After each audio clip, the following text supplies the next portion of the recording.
To jama'a na muku barka da zuwa wannan gida ta rayuwa insha Allahu.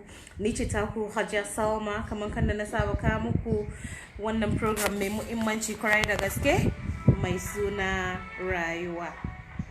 Ina fatan duk inda kuke ko yanzu kuka joinin ina muku barka da zuwa wannan gida insha Allahu. Ina yi kowa barka da weekend insha Allahu. Masha Allah. Idan yanzu kawo zaka share min program din nan saboda yan uwa su ma su samu su ji abin da muke faɗi insha Allahu. Ni ce taku Hajiya Salma, nake ka muku wannan program mai muhimmanci kwarai da gaske mai suna rayuwa. Yau dai kamar kan da kuka sani insha Allahu za mu discussing ko za mu tattauna ne game da wani topic da yake watanci muna tuwo a kwarya insha Allahu a social media, the role or impact of our marriages on social media insha Allah za mu discussing yau.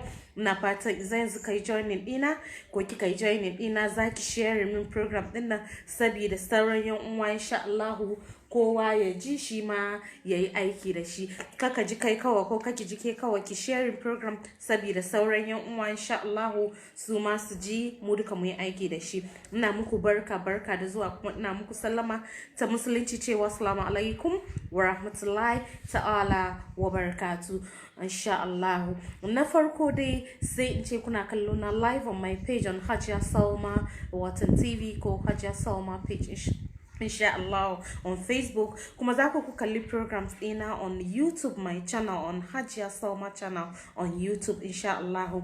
Za ku min subscribing and min liking insha Allah don mu ci gaba insha Allah. Sannan kuma kuna kallo na live on Make Zango Great insha Allah. Ni kuma kuna kallo na on my page as I said earlier on. If you've just joining me, very welcome to this lovely program called Rayuwa. It means life. We talk about our daily lives, especially our homes, marriages, the upbringing of our kids. Inshallah, anything concerning life is what I talked to you all about. Inshallah. Na muku salama ta musulunci cewa assalamu alaikum wa rahmatullahi ta'ala wa barakatuh. Na fatan kowa na lafiya, mu duka muna cikin koshin lafiya insha Allah. Na farko dai social media yanzu ya zama muna watan ciwo ko sickness cikin rayuwarmu da gidajenmu. Jiya da last week na yi magana akan watan zumunta on Sarki Television a London. Jiya na yi bayani, a lot of requests suna request mu yi zance kan watan the role on impact of social media in our homes and in our marriages inshallah. Na fatan yau kuma zan yi kan programs dina personally on my page and also on Make Zango Great Television because mutane na yawan requesting a ringa gargadi on social media because yanzu social media yanzu ya zama muna ciwo cikin rayuwarmu, especially cikin zamantakewarmu da mu da iyalinmu. Ina fatan yau maganan nan da zan faɗa mu duka za mu ji in Allah ya yarda mu yi aiki da shi because social media yanzu ya zama muna ciwo, ya zama muna cuta. Ku gafarce ni ina outside ne yau inshallah. Idan kun ji noise muna bakin hanya ne, shi sa ku forgive na inshallah. Yau social media ya zama muna sickness, ya zama muna mun yi addicted to social media. Mun manta da responsibilities dinmu as husbands, as wives, as parents. Concentration dinmu da rayuwarmu duka yanzu is on social media. Ina jin abu ne da bai da kyau.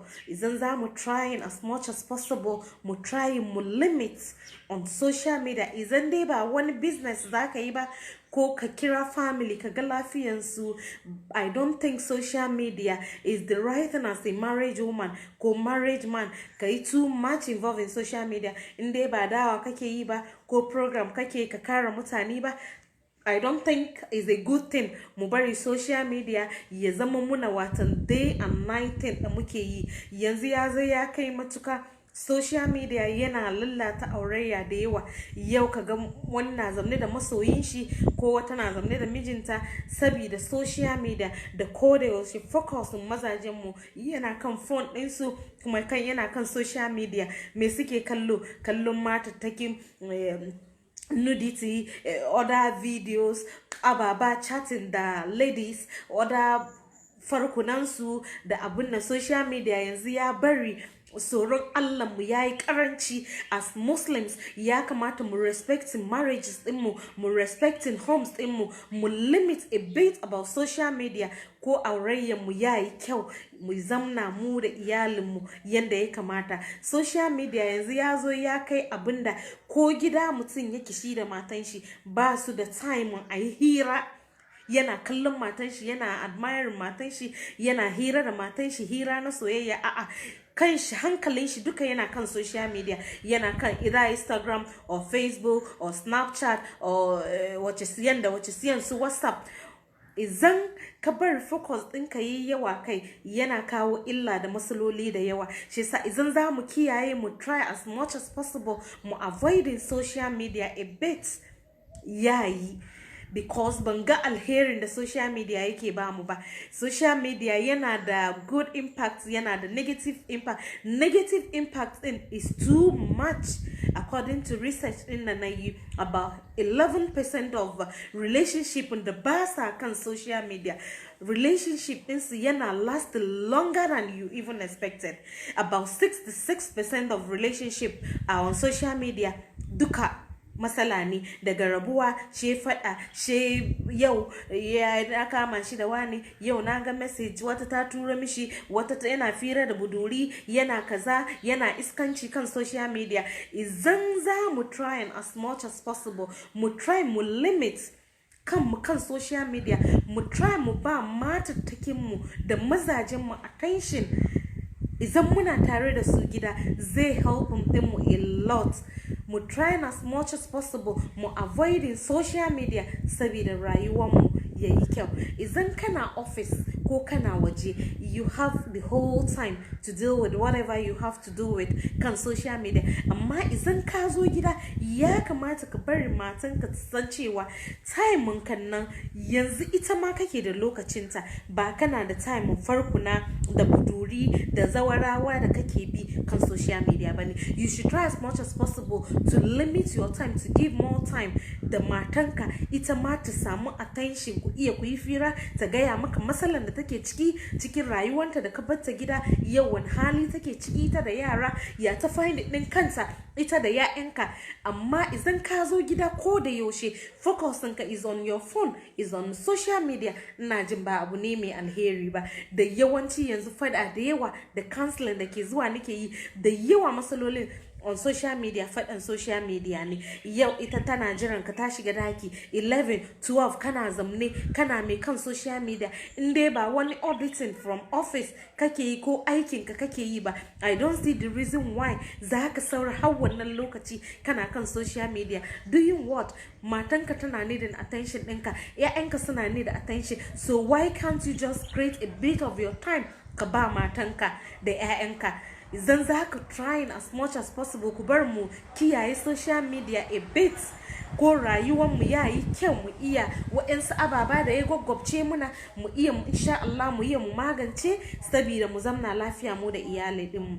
In ka duba social media of these days yana kawo matsaloli da yawa. Kaga kai ka je wurin aiki, matanka 24/7 tana kan social media, yau tana tura mu manyan katuttun samaruna ko mazaje hotunanta ko video, shi har ya kai ga wai wa'in suna da video leak videos din matan mutane, suna da naked videos din 'ya'yan mata, wa'in suna da na maza. Wayannan duka I don't think this is the right thing to do. Ya kamata mu try as much as possible as Muslims, mu try mu make sure kama auren mu nan muna girmama auren mu nan shine me mu ba matattakin mu lokaci da time, because su mun aure su ne sabida me sabida ibada. Ba ka aure ta ka zo ka bar ta gida bane kana faman kan social media kana tura mu manyan farkuna hotuna da video da manyan chat da audio. In za mu try as much as possible mu yi limiting, in Allah yadda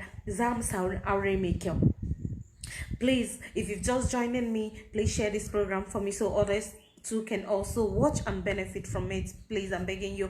Idan yanzu kai joining za ka yi ka share min program din nan saboda Allah, saboda wayansu su ma su samu su ji abin da muke faɗi. Yau social media ya zama muna cututtuka, dakunan aurayyanmu ya zama muna matsala. Ka zo kana hira da mijinka, hankalin shi, attention shi duka yana kan foninsa, yana chatting, yana murmushi, ya samu wata na turo masa manya-manyan hotuna na duwawu, na nono, na meye da wata siyan duk yana kallo. Focusin shi ba kan matan shi yake ba. Subhanallah, wani irin rayuwa ke ga? Wallahi ku bar mu ji tsoron Allah, mu yi ababen da annan Muhammad sallallahu alaihi wasallam ya ce mu yi, mu duba matattakin mu, haka kuma mata mu girmama mazajen mu, mu ba su time because maza suna bukatun ta. Haka kuma mu mata ko da yaushe idan kun fita hankalin mu muna Allah Allah ku dawo gida ne. Idan kun dawo kuma ku ji da mu kuna kan social media na alheri. Ai wannan matsala zai ringa kawowa. Shi yasa ku bar mu insha Allah mu trying a bit, mu trying mu slow down on social media. Idan ka shigo gida ne ka trying ka muting phone ɗinka ko ka kashe, kai da matanka ku samu time ku zamna ku yi hira na soyayya, ta ji daɗi, ta san kaman kaya yau na samu mijina kan da nake so. Amma social media ya bari yanzu soyayya kaman yana tuma yana gudu ne. Kullum matsala. Yau ka shigo gida mata ta ba ta rai because kana kan social media. Yau ka shigo kana neman matanka, hankalinta na kan foninta, tana kan social media. Ku bari saboda Allah mu duba mu kiyaye, saboda Allah mu ma ya kiyaye mu, ya kare mu da karewansa. Idan muka yi haka za mu samu aure mai kyau. Mu try a lot ko a bit, mu try mu avoid social media because in dai ba wani business ko kai kana turai ne za ka turo matanka message ko ka kira matanka ku yi hira dan is a bit cheaper than normal call, ka kira ku yi fira ba. Idan kina wani ababa kan social media ba ke da mijinki ko wani ko aiki bane, baiwan Allah ki san kamar Allah ya tambaye ki. Ku bar mu yi hankali, mu yi hatari, mu duba kan da muke rayuwar mu na yanzu da aurayyen mu kan da yake lallacewa kullum because of social media. Idan za mu try as much as possible mu try mu avoid social media idan muna gida. Concentration mu da hankalin mu da tunanin mu duka ya dawo kan iyalan mu. Insha Allah ina jin wannan da zai yi sosai, ya bar aurayyen mu da zamantakewan mu da iyalin mu yayi kyau insha Allah. Ka kuma ta ce kuna sauraron rayuwa insha Allah. Ni ce taku Hajiya Salma, nike muku maraba. Idan yanzu kai joining ko kika joining dina, zaki ki share min program din nan saboda yan uwa kuma su ma su samu su share. Ka kuma ta ce za ku kalli program din nan on Hajiya Salma TV ko on Hajiya Salma page inshallah, and also on YouTube channel on Hajiya Salma channel inshallah. Subscribing and liking me and follow inshallah don mu ci gaba da aiki na addini inshallah. Ina fatan muna zance kan social media, the role and the impact and the negativity of social media and the positivity of social media. The negativity of social media is just too much. It's destroying our marriages, it's destroying our homes. If we try a bit to minimize the use of social media, I think it's going to help a lot. Once you are home, your concentration should be on your family, on your kids. You should give your wife a bit of your attention because she needs that. Let's try as much as possible to avoid being on social media a lot. If you are not preaching on social media, you're not working with social media, you should just try a lot or a bit to abstain from this social media, to concentrate on your marriage, to concentrate on your home inshallah. Na fatan kuna sauraron rayuwa. Yau muna tattaunawa ne da watan ababen da ke faruwa kan social media da ke kawo mana illoli cikin aurayyan mu. Ina fatan za mu ji mu yi aiki da shi. Idan yanzu ka hawo za ka sharing program din nan ko za ku min sharing program din nan, ina kowa barka. Ina fatan za mu ji insha Allah mu yi aiki da shi. Yau social media ta zama muna cuta. kana gida ka auri mata ka zo ba abinci tana nan kan social media, ka dawo gida ma bata san ka dawo ba, ka shigo ka yi wanka ma bata san ka dawo ba, hankalinta duka yana kan social media. Wai me ke kan social media ba za ki ba mijinki attention ba? Me ke kan social media ba za ki trying ki avoiding yar uwana ba, ko ki kashe phone ɗinki ki ji da bawan Allah ba? Wai me ke kan social media ba za ka yi trying bawan Allah ka avoiding, ko ka samu matanka ta samu full attention ka, ko ta samu hankali ku zamna ku yi hira na soyayya? Mu yi trying as much as possible mu avoiding social media, because social media yanzu yana raba muna gidajenmu, yana raba muna aurayyanmu, yana kawo muna tilas da matsaloli cikin rayuwarmu da aurayyanmu. Idan za mu ji mu trying mu limit wannan lamari ta social media, insha Allah ina jin zai fabe mu ya gyara muna aurayyanmu. Sa'an nan kuma za ka ga da yawa mazajen suna complaining wai matan da sun zo koyaushe sai ka ga ta ɗora hoto ta kwaba su ta yi kaza tana turawa, gobe sai ka ga inda bai kamata a ce an ga hotunta ba sai ka ga an gani video da mata ke tura mu mazaje ko saurayi kan kina da miji, duka bai dace ba. Kamar kan da na faɗa, idan ba kina aiki ba ne ko kina like dawa, ko you are just a blogger kina dawa kan Facebook ko social media ne, ki trying as much as possible ki avoiding social media. In kika avoiding social media a bit ya taimaka. Mu irin aikin nan da muke kowane lokaci kana samun messages, wani na ya zo urgently, ya kamata ka try ka help me shi saboda shi yasa idan ke kin san baki da wani dalilin da yasa kike kan social media, ki trying as much as possible ki avoiding. Idan mijinki ya dawo ki bashi attention, in fira ne in wani abu ne, attention ki da concentration ɗinki duka ya zamo na kan shi, ya zamo shine social media ɗinki, shine Instagram ɗinki, shine Snapchat ɗinki. Ko da yaushe focus ɗinki should be on your husband. Kai ya zama na focus ɗinki yana kan kallon manyan hotunan ƙatattun mazaje ne, ko kina wani kallon ababen da bai dace ba as matan aure. Ku bari mu trying insha Allah as much as possible mu trying mu avoiding, ko rayuwa da aurayyan mu zai yi kyau, ko rabuwan aure kan zance na social media ko zai rage. Idan muka yi trying muka limitin, ina jin za zamna lafiya mu samu aure insha Allahu yayi kyau.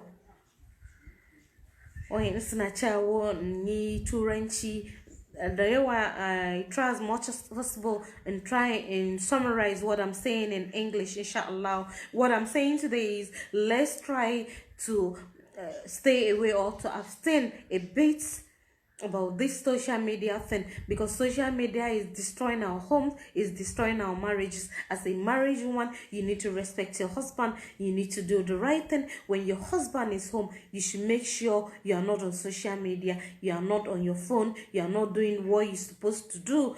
Please make sure your concentration should be on your spouse or your wife or your husband.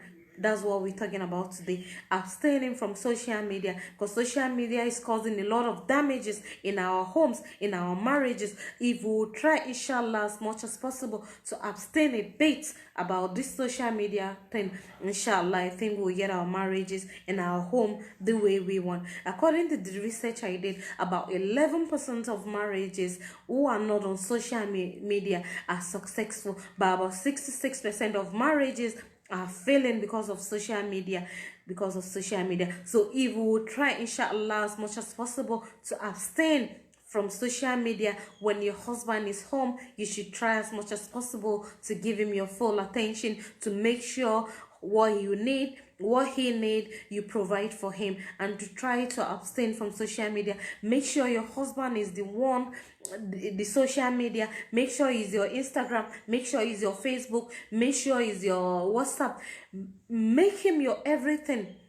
Try to create time for your husband. Try to create time for your wife. Try as much as possible to abstain from this social media thing, inshallah. When you do that, you have a successful home and a successful marriage. Because a lot of research is showing that throughout this social media thing is bringing a breaking home, breaking marriages, and a whole lot of fighting every day about this social media thing. So please, let's try, inshallah, to avoid this thing called social media. to make sure we do the right thing as Muslims, as wives, as husbands, inshallah, to have a perfect home for ourselves. Ina fatan jama'a bayani da na yake nan nayi summarizing in English da yawa suna cewa turancin nan ba language din mu bane amma ya zamu yi Allah dai karba. To jama'a yau muna tattauna ne game da yanda zamu yi mu kiyaye yawan zuwa kan social media a dakunan aurayyan mu kan da ya kamata mu yi mu avoid mu bari aurayyan mu focus mu yaje kan auren mu because yanzu social media ya zo ya janye mana hankulan mu kan ababen da ya kamata mu yi as couples, ababen da ya kamata mu yi as matattaki na aure, as mazaje na aure ba ma yi. Duk focus mu yana kan social media. Akwai wayanda su ba a tashi kiran su farko nan sai cikin dare wurin 11 lokacin sun san mazaje na kan gado, yanzu farko na ke kiran su kan sun san suna kwance kusa da matansu. Kaga wannan rashin adalci, rashin mutunci. Idan kana da interest kan matan social media, kukun Allah ya baku option yace za ku yi auren hudu, instead of kana waste time on kana bata on social media, why not ka make preparation? Idan kayi bincike ka gane alayyanta da wannan time da kake bata kake dauke hakkin matanka kake mika mata, why can't you ka kara ta ka aure ta? Da fasikancin nan da kuke kan social media ku bar mu kiyaye, mu bar focus mu yazo kan matan mu. Dan da yawa zaka ga masalolin duka yana fitowa wurin brother sina ne, kuma da yawa kuma yana fitowa wurin sister sina saboda rashin mutunci da rashin adalci, because mu san abin da ake cewa aure ba. Muna daukan aure kamar abun wasan yara, kan ba ma bin ka'ida abin da annabi Muhammad sallallahu alaihi wasallam yayi ya kuma nuna mana yace mu yi kwaikwayo, ba ma yi saboda social media. Yanzu focus mu na kan waye calling, waye sending min message, ko wake like page na, mutane nawa suka like page na ruwanki da wannan. Concentration ki should be mijinki. Kin yi masa abinci da huwa, yanzu matattakin ma da huwa ma bamu iya ba, komin mu social media da huwa ma wa ana koyo kan social media. Subhanallah, wani irin rayuwa muke? Ku bar mu ji tsoron Allah, mu yi the right thing. Kai ka auri mace 11 10 da ya kamata ka bata time, ka dukka kamata ka masajid ɗinta, ka babbata ka sha baki, ka romance ɗinta, lokacin kana nan kai da farkawa kana kan social media kana yin mai bawan Allah. Ka ji tsoron Allah, because in dan baka daina ko kin daina ba Allah ya kama ka. Da yawa ku ringa sa 'ya'yan mutane kuka, yau ban da mijina ma ban yantuna last da ni da shi muka zamna muka yi hira, kullun ajiya yana kan fonin shi, kullun kin ga message ko phone ya ajiye, shi yasa ya bari yanzu in za ku shiga kashi ma sai kun dauki phone kun shiga da shi toilet, idan fisari za ku je phone na bin ku, idan za a je wanka phone na bi, saboda ba ku da gaskiya, ba adalci. Idan ka san kai mai tsoron Allah ne, kana auren ka tsakaninka da Allah, in zaka avoid social media ai zaka concentrate kan matanka. Amma social media yanzu ya zama muku shedan, abinda ba kwayi yanzu kuna yi. Wai matanka na nan ta yi girki, in sakwara ne ta yi ka bar har ya huru kaman balo, kana nan kan social media. Bawan Allah, wallahi duk abin da muke yi ku tuna cewa ubangiji zai tambaye mu. Tun nan duniya fa muke gani kafin lahira. Ku bar mu ji tsoron Allah, mu bar aurayyan mu ya zamo ibada, mu yi kwaikwayo. Ba ma yi mu yi abin da annabi mu yi sallallahu alaihi wasallam, amma idan kai kwaikwayo in Allah yadda zaka yi ka kamanta. Mu yi trying as much as possible, mu rage zuwa kan social media, mu bar ba shedanai hanya suna shigowa cikin aurayyan mu suna bata muna aure. Dan da yawa matattakin da kake ganin su kan social media suna zuwa suna bata gida.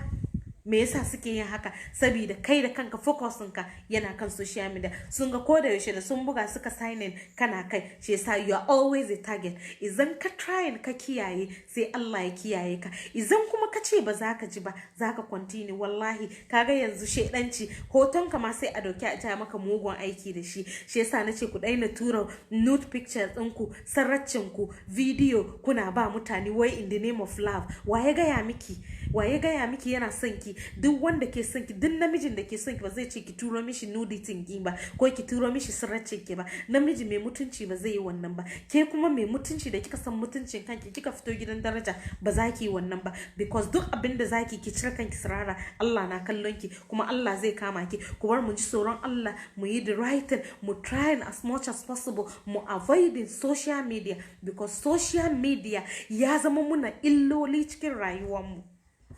In relationship ne, aurayyan mu ne, wurin ƴaƴan mu ma bamu da time ƴaƴan mu. Mun zo yaro na homework ma a'a, hankalin uwa na kan phonin ta, tana kan group chat, tana kan Facebook, tana kan WhatsApp group, tana kan Instagram, tana kan Snapchat. Yaya Snapchat gama ni ban san yadda ake using ɗinsa ba, shi ma wa haka ne, in video na ka tarkawa wo haba. Ku bar mu kiyaye sabida Allah, mu kama aurayyan mu, mu yi aure fi sabilillahi tsakanin mu da Allah, ko Allah ya tausaya mana ya raba mu da cututtukan nan da yayi yawa duniya.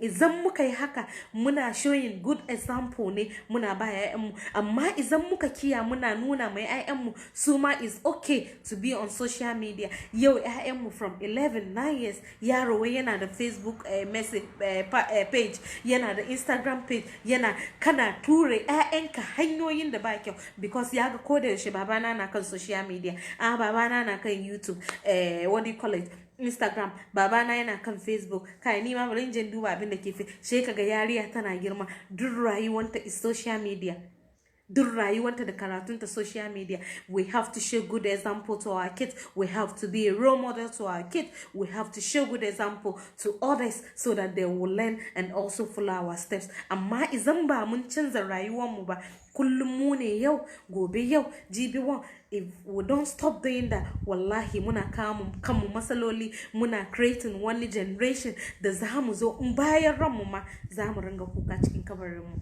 Ina fatan kuna kallon rayuwa da ni taku Hajiya Salma, yar uwarku nake kawo muku wannan program mai muhimmanci kwarai da gaske. Idan yanzu kawo zaka share ko zaki share saboda mutane yan uwa insha Allah su ma su samu su kalla. Muna zance na kan social media, ababen da social media take kawo mana, illolin da take kawo mana cikin gidajen mu, dakunan mu, aurayyan mu. Yau social media ta zama muna ruwan sha, ta zama muna abinci, ta zama muna rigan sawa. Ba za mu trying mu dai ko Qur'ani kika yi alwala, kika yi nafila, kika yi mai kanki addu'a, kika yi mijinki addu'a, ai yafi social media din nan all the time. Ki trying ki avoid in dai ba wani abu zaki je ki koya ko ki kalli news ko ki je kina aiki kai kaman dawa kan da muke yi haka ba. I don't see the reason why as matan aure ko da yaushe kina kan social media, ke ne group kaza, ke ne meeting kaza, ke ne kaza kaza. Sabida Allah ku bar mu trying as much as possible mu avoiding, mu abstaining a bit about social media, saboda rayuwar mu da mu da iyalin mu insha Allah yayi kyau. Kuna kallon rayuwa insha Allah, yau muna zance ne game da the role and impact of social media in our homes and in our marriages and also in our relationship.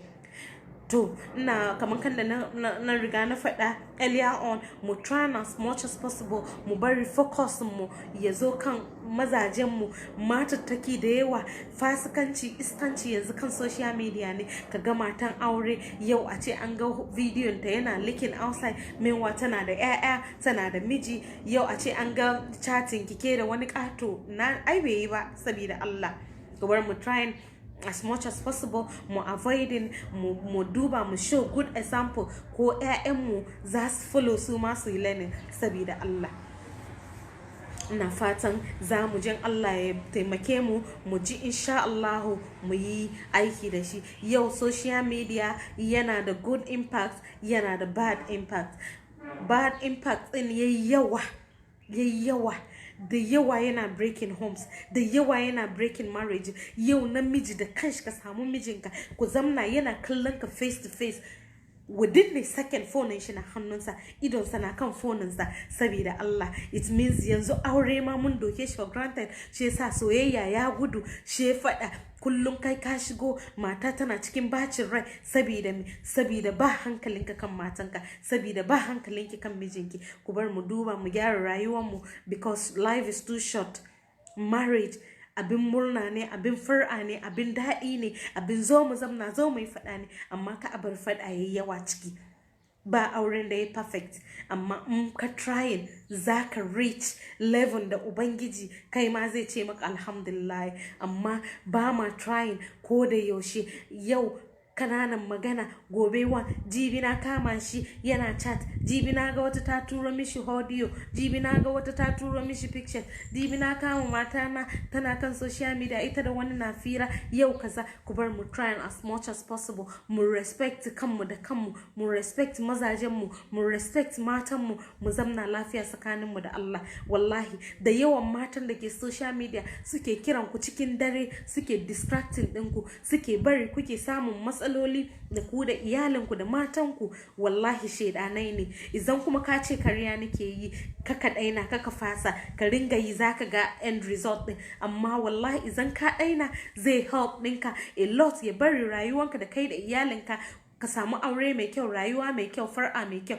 Amma idan kuka ce ba za ku daina ba, ku ne kullun kan social media, yau chat da wacce, gobe chat da Abiba, jibi sai a chat da Fatima, yau wane, yau Abina, gobe a Kosiya. Kai ya za ka yi da rayuwanka? Distraction, kullun distraction, kullun distraction. Kudin da zaka tura ka ba matanka ta kara ku yi gini ko ku yi wani abu mai amfani, a'a kana tura ma farkunan social media su kare su ce maka waye kaɗan, su kare su rena ku, su kare su dinga ci muku mutunci, su kare chatin da audio da kai da su suka yi, su saving suna yawo da shi suna bata muku sunannakin ku. Ba za ku bar mu trying mu avoiding ba, mu kama aurayyan mu, mu gyara dakunan mu da gidajen mu ba, saboda rayuwar mu da rayuwar iyalin mu yake kyau. Mu try mu avoiding a bit of social media, saboda social media wallahi yana halakar da mutane, yana halakar da aurayyan mu, yana bata mu na gidajen mu, yana kama na masaloli cikin dakunan mu. Ba za mu trying insha Allah mu avoiding some of these things, mu bari focus mu da mind mu da tunanin mu ya ringa zuwa kan family din mu ba. Ku bari mu trying. I know it's very hard to abstain from social media. You can give it a try to abstain a bit from social media, to try to focus on your family, to try to create relationship that you are losing with your wife or your husband, to try to make sure you do the right thing, to stay focused. When you are home, you should make sure your phone is a way to concentrate on your relationship, to make your relationship work with your family. Please. Social media is destroying a whole lot of things every day in our daily life. It's causing problems. And this lady you see on social media, they are the ones causing problems for you guys. Sometimes you think, oh, I can do it without my wife. No way. Wallahi, they are destroying the beautiful thing you have. They are destroying your beautiful home. They are destroying your beautiful family. If she's interested in marrying you or she loves you, you should do the right thing and go out and marry her. Don't be giving her your focus on social media. Try to create time for your family. Try to make time for your wife. Try to make time for your husband. Let's try to abstain from social media a bit to concentrate on our life, our families, inshallah. Social media is breaking our marriages, is breaking our homes, and we don't realize those days without social media, when our parents got married, they live about 50 years with their husbands, some even 100 years, 90 something years. But look at today's social media. Look at social media of these days. You'll be talking with your husband, his mind and focus is on his phone. You'll be chatting with your kids, their mind are on their phone. You'll be chatting with your wife, our focus and everything is on WhatsApp, is on our group chat with our friends. Where are we going? Is this the marriage? Is this the sunnah of the Prophet Muhammad sallallahu alaihi wasallam? This is not sunnah. Social media is not sunnah. Social media is purposely meant to communicate with your loved ones, to communicate or to have opportunity to do dawah like the way I'm doing, or to have opportunity to do business, to sell your product. It doesn't mean you should do things or to have a dating relationship, unnecessary relationship on social media, avoiding your family, taking your family's time. Your wife when she needs you, you're on social media. Your kids when they need you, you're on social media. Let's try inshallah as much as possible to abstain a bit about this social media thing, inshallah. Once we do that, I think it's going to help us. Please, you're watching me live on Make Zongo Great, inshallah, and also on my page on Hajia Salma channel or Hajia Salma TV, inshallah. Make sure you share this program for me, and also you can follow me on my YouTube channel on Hajia Salma channel. Please subscribe for me, view, and also share for your friends and family, inshallah. Thank you very much. Today we're talking about the role and impact of social media in our daily lives, in our marriages, in our homes, inshallah. I've just advised my fellow ladies and my brother to try to please try to abstain a bit on social media, because social media is causing a whole lot of chaos in our relationships, in our homes, in our marriages. Subhanallah, you have your wife, when you are home, your wife doesn't even see that you are home. You are back from work, she doesn't even care. All our focus is on our phone, on social media. You are also home, you have to create time for your wife. Your mind and your focus is on your social media, testing other ladies, doing God knows what. You can try to do that when you are outside. When you are home, try to create time for your family. It's very important you do so, because a lot of time we take some of these things for granted. Marriage is not a joke. Marriage is sunnah of the Prophet Muhammad sallallahu alaihi wasallam. Mu trying dan Allah, mu ji tsoron Allah, mu kama aurayyan mu gyara rayuwar mu da rayuwar mu trying mu abstaining a bit kan wannan matsala da muke samu kan social media. Yau kana neman mijinka yana kan social media, za ku kwanta ana kiransu kan social media, kun kwanta kuna zamne kan kujera hall yana kan phone, yana kan social media, yana cin abinci yana kan social media. Saboda me? Ke kuma ya zo yana bukatan attention ki duba shi ma, ki welcome shi, kama shi, ki rungume shi. A'a, hankalinki duka yana kan group chat, yana kan rin duba yau me aka sako, yau wani gulman suka doro, yau bloggers sun ga wani zance suke yi. Sabida Allah, baiwan Allah, kun bari muna losing aurayyan mu, ba ma make sure kaman aurayyan mu nan ba abun wasa bane. Mun bari auren mu ya zama kaman wasan yara. Sabida Allah, ku bar mu ji tsoron Allah, mu kama aurayyan mu kiyaye kanmu kan social media dinnan, mu rage yawa social media. Yanzu kaga a ce an ga hoton an ga hoton matan wani, an ga bidiyon ta, ai ga audio, ai ga kaza. Saboda Allah, idan baki da wani business kan social media, ki try ki kiyaye kanki kadan, ki samu mijinki lokaci, ki bashi hadin kai, ko shi ma ya kiyaye ya daina zuwa kan social media. Amma ya zo yana kai, ke kuma kina kai, to nawa zaji? Ku duka hankalinku na kan social media. Ya za ku hiran soyayya? Ya za ki gaya masa masalanki? Ya za ka gaya mata abin da ke damunka? Shi yasa ya bari yanzu ba ma kokarin wurin addu'a, taimakon mazajen mu wurin addu'a. A'a, in ya fita maimakon ki yi addu'a, ki yi nafila, ki yi alwala, ki yi nafila, ki roki Allah, Allah ya kare ki, Allah ya kare shi inda ya je neman Allah ya masa budi. A'a, hankalinki duka na kan social media. Wani irin tsiya zaki samu kan social media? Social media idan business kike yi, wannan is okay. Kina sai da kaya, kina advertise kayan ki ne, is okay. Kana dawa ne, is okay. Amma ba kya komai, ke ne yau ki hau ki je ki duba wan, yau ki tura ma wani kato hoto, gobe ki tura ma wannan, yau ki je ke da abuyoyinki a je ana jefa ma yan uwaye abaici kan social media. Nan me kauyanci ne, wallahi hypocrisy ne. Ku bari mu daina, mu bari mu duba rayuwar mu da mu da iyalin mu, ko rayuwar mu yayi kyau. Yanzu rayuwar mu duka kan social media, ya bari gidajen mu na breaking kullum. Yau ayi aure 1 week, kaga a ce wa aure zan bari, wa ban ya ajiya ni auren ban yawawo. Ba ka iyawa, ya zai ba ta iyawa. Ta zo ku yi soyayya kana kan phone, ta zo ta kama ka ta rungume kana ni dai bannin na zuwa. Haba, wallahi ku bar mu ji tsoron Allah. Ke kuma ki ji tsoron Allah, ki kama mijinki. Abinda ya kamata ki yi, ki kiyaye. In za ki avoid social media, ki try mijinki na gida, ki kashe phone, ki sami shi lokaci, ku zamna ku yi hira mai daɗi. In ba firan ne, kama shi rungume shi, ki kisin shi, ki tattaba shi ya ji daɗi. Wallahi ya yadda phone ya faɗi ma bai sai ya faɗi ba. Amma ko da yaushe yana kai, she ke ma ki je ki nemi kujera, ke ma ki doki phone, ke ma ki zamna ki bude, ke ma kina duba. Ba wanda ya damu da wani. Kullum muna samun matsaloli cikin rayuwarmu, kullum muna samun matsala cikin aurayyarmu, kullum za a yi fada, social media. Yau na wata ta turo mishi message, yau na ga picture, yau na ga video. Yaran mutane na cikin depression, mutane na cikin pressure, kaga zuciyar mutum ya ringa bugawa. Me ya kai ki? Kama shi da ya zo ki kakkama shi ki kikisin shi. Wallahi phone shi ya faɗi ma ya manta yana rike da phone. Ba ma yi, ba ma entertain mazajen mu yanda za yi hankalin su ya fita kan social media. Idan kina bashi attention, hankalin shi ya ringa dawowa kanki. Wallahi ya zo social media ma ya zo ya daina hawa kai. Ya zo ya daina hawa kai. Ni yanzu haka wallahi kan muku karya, ni miji na bashi kan social media. Bashi kai. Because focusing shi kan aiki ya dawo ya gaji. Ina da writing me zai sa ya je kan social media. Girki sosai ma ba iya ba. Girkin gama ba kwayi sai an je social media. Wai yanzu za je ana koyon pinkaso, a je ana koyon su salad.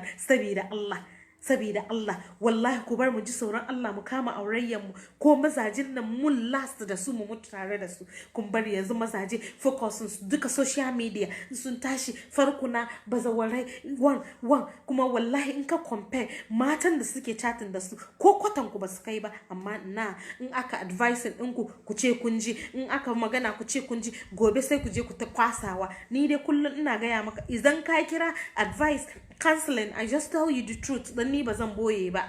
Ni Allah nake tsoro, ba na tsoron mutum. Na gaya miki gaskiya, in gaya maka gaskiya. Ba kwa bari focus mu ya je kan aurayyan mu, focus duka kan phone, kan abin duniya. Na zamu da shi. Na samu da abin duniya. Namiji zo ya ci girki mai kyau ma babu, daga gishiri ya wuce, she dai abinci bai nuna ba, shinkafa yayi danye, miya bai nuna ba. Sabida Allah na zamu sai ku ce wa mazaje na fita suna zance. Ya zai ba za su fita suna bin farkuna ba? Because ba kwa yin the right thing. Kullun ina gaya muku ku bar mu stay focus. Ba sa gida muka yi ababen muka gyaggyara girki komai, kana dan duba in news ne kai ka duba kan social media. Ba ce ki je kina send pictures ko kina send video da audio kina ba katattun banza ba. Ki kama aurenki, ki mutunta mijinki, ki mutunta kanki. In shi yana yi ki bari yayi, ki masa addu'a. Wannan tsakanin shi da Allah ne. Idan ke ma kina yi tsakanin ki da Allah ne, because Allah na kallon ki. Amma ku bar mu focus, mu yi kwaikwayo. Dan aure ba abun wasa bane. Amma mun mai da aure abun wasa. Yau kowa social media, ko magana fiye kake da miji, phone hankalinsa na kan phone. Why? Sheke da kike zamnin nan, ke baki mishi bane, ko muni ne, ko kina wari ne, ko menene, I don't know. Shi yasa ku bar mu duba mu gyara rayuwar mu saboda Allah da Annabi, ko rayuwar mu ta yi kyau ko mun rage, su ma sun rage hawa kan social media. Because rayuwa ya zo ya kai, idan ba mun kiyaye hawa kan social media ba, wallahi rayuwar mu completely ibada din mu mun zo ba ma yi. Ku bari focus mu yi focus. Nobody say you cannot go on social media. Ki business thinking on social media, because a lot of you guys matter taking kuna Africa. She said kuna sending message, kuna call with them. There's nothing wrong with that. And mark a very focus and losing focus. 10 o'clock, 11 kana kalai. Kaida wacha katu waki kalai, mekake kalai. Ku bar mu ji tsoron Allah. Social media ya zo yana bata mana gidaje, yana bata mana aurayyan mu. Ya sa yanzu focus mu komin mu social media. Mijinka na zamni gaban ka ma ba mutunci, ba imani, ba tsoron Allah. Kina kan phone ki, kina kan me? Inde ba aiki kike yi ba. Kan me kike yi? Focus ɗinki, concentration ɗinki should be on your husband. Concentration ɗinki should be on your kids. There is time for work. There is time for also private life. You should try to have your private life. When you are home, you should concentrate on your family, on your kids, your wife especially, because ladies, we need attention. Once you are not giving us that attention, we just move on. We move on to somebody who will give us attention, which is wrong Islamically, because ke matan aure bai kamata a ce kin doki hankalin ki ma kin ba wani gato ba. Amma da yawa yanzu ababen da ke faruwa kenan. In kai baka mata, ta samu wani yaro kankani yana juya ta, yana mata maganganu masu dadi. Oh baby, you look beautiful, you are nice. Oh, I love your lips, I love this. She kaga ta zarci. Iskanci ya fara kenan. Kafin ka farga ta fara tura mishi pictures, ta fara tura mishi video, yana yawo kenan. Kafin ka farga kai reputation ɗinka ya zube, nata ya zube. Shi wanda ya receiving shi bai damu ba. Because from day one, idan ka kama matanka, kai mata abin da ya kamata ka yi. I don't think attention ta ya je kan social media that much. Because kai ka zo kana kan social media, kai ma kana chatting da manyan katottun banza, iska. Kana chatting da su. concentration ka duka yana kan farkuna kan social media. Wa'ansun ku kuna ma chatting da spirits da iskoki aljannai ba ku sani ba, da miyagun mutane kuke fira da su ba ku sani ba. Kawai kun ga sun maka muku fansa sun yi kyau suna walkiya, ka same ta fara mai kyau ga shape ga kola shape ko fanta shape ne, baka da dama. Wallahi idan ka ba matanka attention duk abin da kake nema za ta maka, amma idan always focusing ka is on social media, is on chatting, kana jira an turo maka message, kana da password ya fi 10, akwai na WhatsApp, akwai wa kana rufewa, kaka tuna cewa ubangiji yana kallon ka. Duk abin da muke yi ke ma kike yi, wallahi Allah na kallon ki, kuma Allah wallahi idan ba mun kiyaye mun daina ba ubangijin Allah ya kama mu. Ku bar mu ji tsoron Allah, mu respect gidajenmu da dakunanmu da aurayyanmu, saboda rayuwarmu da aurayyanmu yayi kyau. A lot of issues da ke faruwa these days duka zaka gani, cases da ke zuwa duka zaka gani social media. Na kama shi da wa ajiya ga wata farka na kiran shi 11-12 ba ta bar mu yi bacci, she ya tashi shiga kusfa da phone yayi kaza. Wallahi ku bar mu ji tsoron Allah. Aure ba abun wasa bane. Idan ka aure yariyan mutane ka duba ta tsakani da Allah, wallahi da yawa kuna tura yaran matan nan suna shiga halayen da bai kamata su shiga ba. Ku bar mu ji tsoron Allah. Kaka ce wa kai namiji ne ka yi abin da kaga dama, wallahi kan da Allah ya yi ka namiji ne ya dawo da kai ka zamo abin da ba respect duniya. Bar mu kama kanmu mu zama kwaikwayo ga 'ya'yanmu da zama haifa ko 'ya'yanmu da muke da shi. Idan muka yi musu good role model, su ma za su koyi a lot of things, su daina irin wayannan ababa. Yau yara 11, 9 years suna da pages, 10 years, 12 suna da pages, suna social media, because abinda iyaye suke yi shi 'ya'ya suke yi. Me yasa ba za mu focus mu gwada mai 'ya'yanmu ababen da ya kamata su yi, su bar addini da sallolin su yayi kyau ba. Rayuwarmu duka komin mu social media, iskanci social media, zina social media, fasikanci social media. Saboda Allah kana duban ba Allah baya ganin ka, kina duban ubangiji baya ganin ki ne. Wallahi kowar mu kiyaye, mu kama Allah, mu gyara rayuwarmu, mu respecting junan nakin mu ko auren mu yayi lasting. Yau aure 3 months kaga waza a rabu, aure 2 years kaga waza a rabu. Akwai wanda 35 years ta ce ajiya yanzu dai na gaji ajiya ban yi. Akwai gajiya, dole sai hakuri. Idan ba an yi hankuri ba kuma ya za yi. Shi sa ku bar mu trying as much as possible don Allah mu kiyaye social media, because social media yana da good side, yana da bad side. Good side, when you are working, you want to communicate with your family, wannan is okay. Is okay. Amma idan ka ce a'a kai kullun kina kai ne, kina iskanci, kina wanne, sister na za ki da shi. At the end of the day wanda kike iskancin nan da shi zai kare ne, ba zai aure ki ba. Zai kare ne maganar da kika yi duka su save su snapchatin shi, su je suna jefa ma duniya. In video kika sendin masa ya je yana jefa ma duniya, in audio no ya je yana jefa ma duniya. Ki ta yawo duniya hakki mutu hajji ko kinki, wannan kurjin nan yana tare da ke. Haka kai ma bawan Allah, wallahi ku bar mu kiyaye, mu respect matattakin mu, ƴaƴan mu, mu respect din kanmu as husbands, as brothers. Ya kamata mu yi wannan, mu avoid social media a bit. In ka hau kai abin da za ka yi, ka zo gida ka make sure concentration ka yana kan matanka, ki make sure concentration ki yana kan mijinki. Ababen da za ki yi shi tsakaninki da Allah, ke da mijinki, bari ya ji daɗi kamar ya dawo gida. Amma kai ki zo yana gida, shi yana kan phone, ke ma kina phone. Idan yana kai bi shi, ki je ka kama shi, ki shashafa masa kunni, ki da babba shi kisi. Wallahi phone ya faɗi ma bai san phone na hannunsa ba. Shi sa ku bar mu kiyaye, insha Allahu ko Allah zai kare mu, ya taimaka mana. Idan yanzu ka hawo zaka share min program din nan, idan yanzu ka yi joining kana kallon rayuwa tare da ni Hajiya Salma yar uwarku. Idan kana da matsala ko kina da matsala wurin aurayyanki, ina ba da private counseling. Za ku kira ni on 0243 761 979, ko za a yi sending message on 05081 00113. Idan kuna outside sai ku hadin +233. insha Allah Allah ya bamu iko mu iya mu ji mu yi aiki da shi. Nobody is perfect, no marriage is perfect, amma we can try and do more. We can try to change our lifestyle. We can try to do what the Prophet Muhammad sallallahu alaihi wasallam taught us. We can at least try. Try it means we have to abstain, we have to try to stay away from some of these things, inshallah. Na fatan lokaci na ya kai, zan bar ku nan inshallah. Amma ka kuma ta cewa za ku subscribing on my YouTube channel. Akwai previous videos da na aka uploading, aka zuba programs da na yi kan television, and also my programs yana kan YouTube channel na on Hajiya Salma channel. Please subscribe, a liking, a sharing sabida mu ci gaba da dawa inshallah. Godiya nake, Allah sa mu ji mu yi aiki da shi. My last advice is to those of you who said you don't understand Hausa, please let's try to make our marriage work. Let's try to abstain from this social media thing.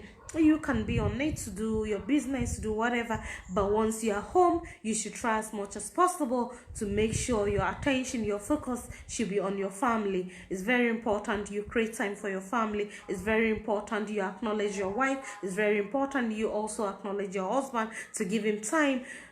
Put your phone away. Make sure your concentration and your mind should be on your marriage, your home, so that our husbands focus and mind and attention will be on us. But once we don't do that, we also on our phone, you see that all their mind and focus will continue to be on social media.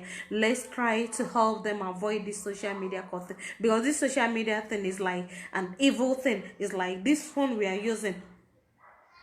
It's like this phone we are using. So let's try as much as possible to make it work. Let's try once we are home to put away our phones or to mute it, to make sure our mind, our concentrations are on our spouses, to make sure we make them happy, inshallah.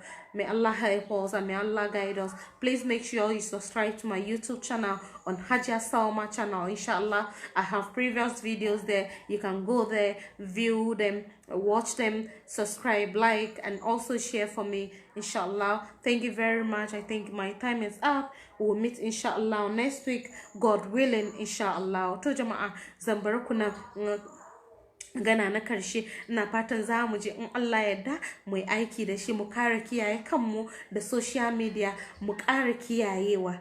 Idan kana business ne is fine, amma idan ka zo gida ka ajiye batun business gefe, ka ji da iyalinka. Idan kina gida mijinki ya dawo, ki ajiye phone ɗinki, ki concentrate kansa, ki masa maraba, lallashi, wani ababa da zai sa attention ɗinsa ba zai je kan social media ba. Because in dai za ki kama sa ki ringa masa abin da ya kamata, wallahi ya zo ma social media ɗin ba zai hau ba.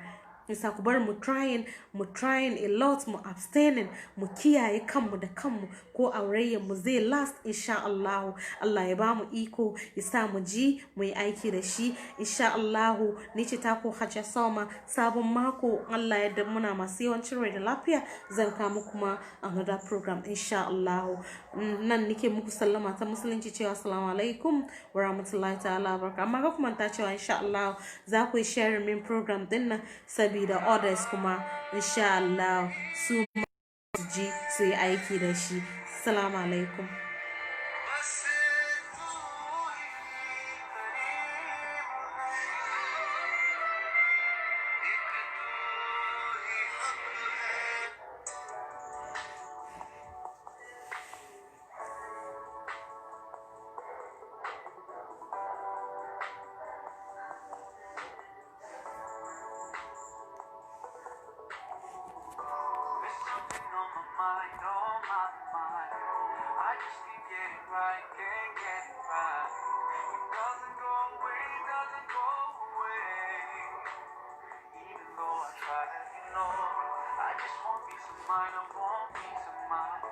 I feel like breaking down time after time, and it keeps coming back.